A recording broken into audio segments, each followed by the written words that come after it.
Assalamualaikum warahmatullahi wabarakatuh. Kami dari kelompok 7 ingin mempresentasikan hasil kerja kami yang berjudul Perilaku Menyimpang. Sebelumnya saya akan memperkenalkan anggota-anggota kami.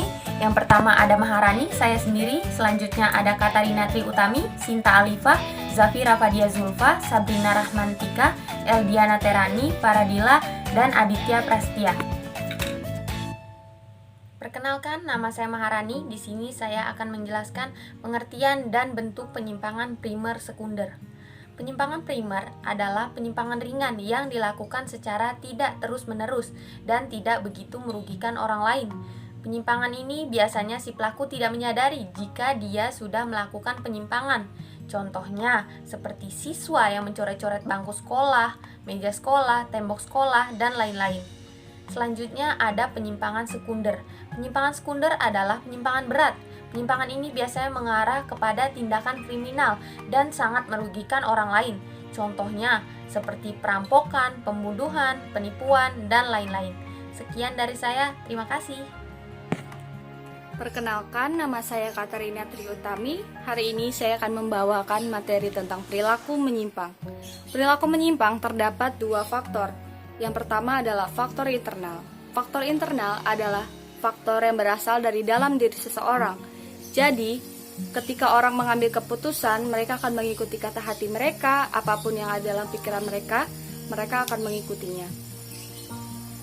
Hal itu dapat didukung dengan adanya yang pertama, faktor inteligensi, yang kedua adalah kondisi fisik, yang ketiga adalah faktor psikis, yang keempat usia, yang kelima jenis kelamin, yang keenam kepribadian, yang ketujuh adalah kedudukan seorang dalam keluarga. Yang kedua adalah faktor eksternal. Faktor eksternal adalah faktor yang muncul dari luar diri seseorang. Biasanya terdapat andil orang lain dalam setiap keputusan yang orang itu ambil. Hal itu dapat didukung dengan adanya 1. Faktor ekonomi, 2. Faktor politik, 3. Faktor budaya, yang keempat kehidupan keluarga, yang kelima pendidikan di sekolah, yang keenam pergaulan, dan yang ketujuh adalah media massa. Sekian dari saya, terima kasih, silakan dilanjutkan. Perkenalkan, nama saya Sinta Alifah. Saya akan menjelaskan tentang penyebab perilaku menyimpang. Menurut Wellness dalam bukunya Punishment and Reformation, sebab-sebab penyimpangan atau kejahatan dibagi menjadi dua, yaitu sebagai berikut. Yang pertama ada faktor subjektif. Faktor subjektif ini berasal dari seseorang itu sendiri atau sifat pembawaan yang dibawa sejak lahir. Yang kedua ada faktor objektif. Faktor yang berasal dari luar atau dari lingkungan. Misalnya keadaan rumah tangga, seperti hubungan antara orang tua dan anak yang tidak serasi. Beberapa penyebab terjadinya penyimpangan seseorang individu atau faktor objektif, yaitu ketidaksanggupan menyerap norma-norma kebudayaan. Seseorang yang tidak sanggup menyerap norma-norma kebudayaan di dalam kepribadiannya, ia tidak dapat membedakan hal yang pantas dan tidak pantas. Keadaan itu terjadi akibat dari proses sosialisasi yang tidak sempurna, misalnya karena seseorang tumbuh dalam keluarga yang retak atau broken home. Apabila kedua orang tuanya tidak bisa mendidik anaknya dengan sempurna, maka anak itu tidak mengetahui hak dan kewajibannya sebagai anggota keluarga.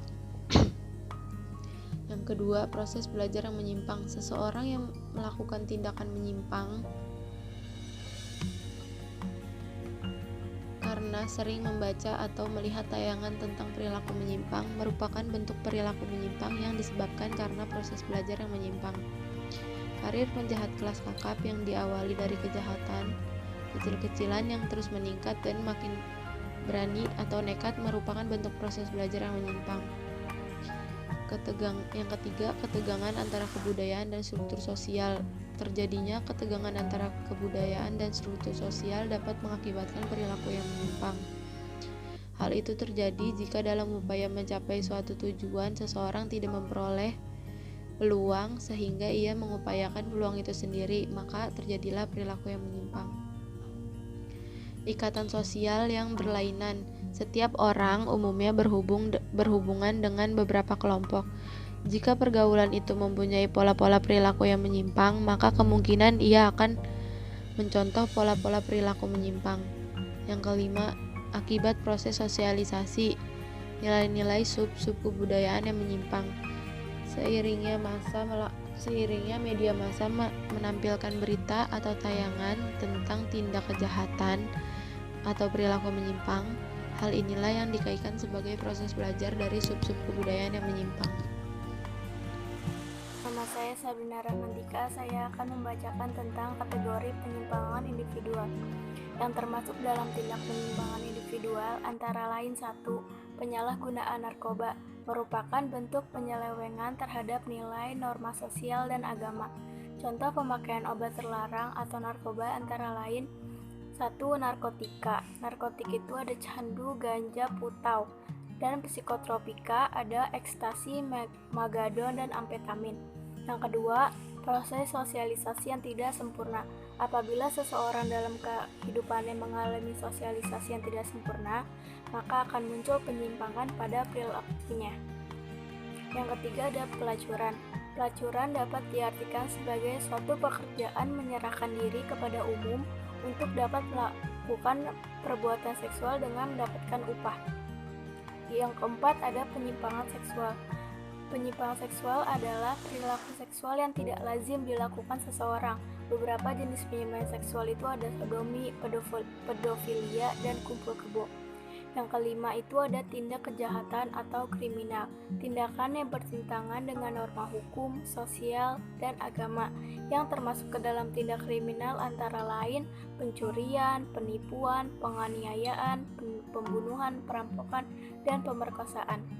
Sekian, terima kasih. Assalamualaikum warahmatullahi wabarakatuh. Assalamualaikum warahmatullahi wabarakatuh. Nama saya Faradila. Saya akan menjelaskan kategori tindak penyimpangan kolektif. Kategori tindak penyimpangan kolektif itu adalah suatu perilaku yang menyimpang yang dilakukan oleh kelompok orang secara bersama-sama dengan melanggar norma-norma yang berlaku dalam masyarakat sehingga menimbulkan keresahan, ketidaknyamanan, serta tindak kriminalitas lainnya. Yang selanjutnya, bentuk-bentuknya itu tindak kenakalan, tawuran perkelahian antar kelompok, tindak kejahatan berkelompok, dan penyimpangan budaya. Adapun ciri-ciri perilaku kolektif: 1. Dilakukan bersama-sama oleh sejumlah orang. 2. Tidak bersifat rutin atau hanya insidental. 3. Dipacu oleh beberapa rangsangan masalah. Adapun faktor penentu perilaku kolektif yaitu 1. Situasi sosial. 2. Ketenggangan struktural. 3. Berkembang dan menyebarnya suatu kepercayaan umum. 4. Faktor yang mendahului. 5. Mobilisasi perilaku pemimpin untuk bertindak.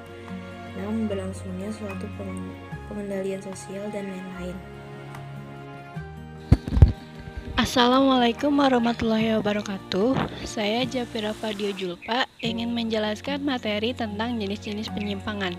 Yang pertama ada penyimpangan individual atau individual deviation, yaitu suatu tindakan yang melanggar segala aturan baik nilai, norma, dan undang-undang secara perorangan atau individu. Contohnya ada bolos sekolah dan pencurian. Yang kedua ada penyimpangan kolektif atau group deviation, yaitu penyimpangan terhadap nilai, norma, dan undang-undang yang dilakukan beberapa individu secara berkelompok.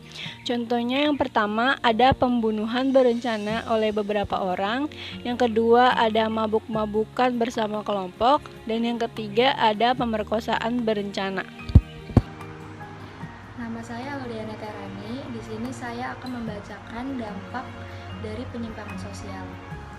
Dampak bagi pelaku yang pertama, memberikan pengaruh psikologis atau penderitaan kejiwaan serta tekanan mental terhadap pelaku karena akan dikucilkan dari kehidupan masyarakat atau dijauhi dari pergaulan.